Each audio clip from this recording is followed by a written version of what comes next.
Assalamualaikum warahmatullahi wabarakatuh. Perkenalkan, nama saya Hanafi SPD, GGP Angkatan 11 Kabupaten Sampang. Dalam kesempatan ini saya akan memaparkan tentang koneksi antar materi modul 2.1 pembelajaran berdiferensiasi yang dipandu oleh Bapak Maswabihul Abror dan Bapak Yoyon Sugiono SPD. Pembelajaran berdiferensiasi adalah usaha guru dalam menyesuaikan proses pembelajaran di kelas untuk memenuhi kebutuhan belajar murid yang beraneka ragam. Dalam artian bahwasanya pembelajaran berdiferensiasi merupakan pembelajaran untuk mendukung semua murid di kelas kita. Sebagai guru, harus mengetahui keunikan dan kelebihan siswa di kelas kita, karena setiap anak memiliki keunikan yang berbeda di kelasnya. Untuk memenuhi kebutuhan mereka, yang kita harus lakukan adalah pembelajaran berdiferensiasi.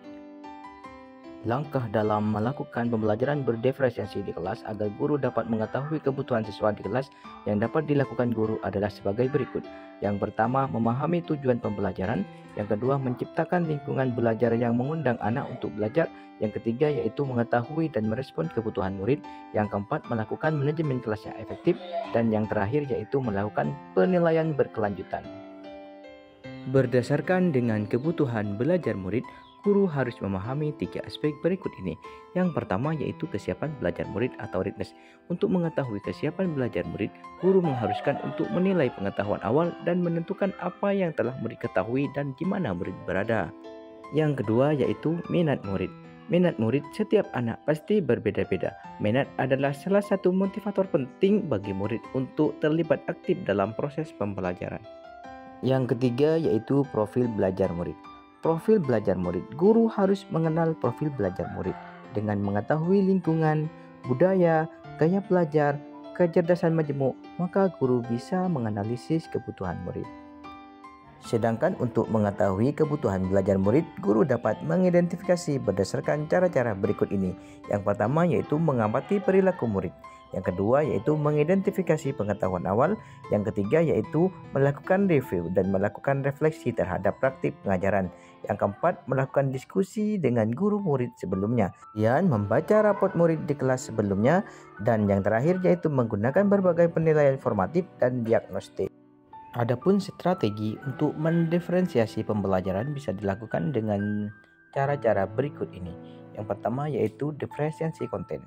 Diferensiasi konten berkaitan dengan apa yang kita ajarkan di kelas seperti materi, konsep, atau keterampilan yang perlu dipelajari berdasarkan kurikulum.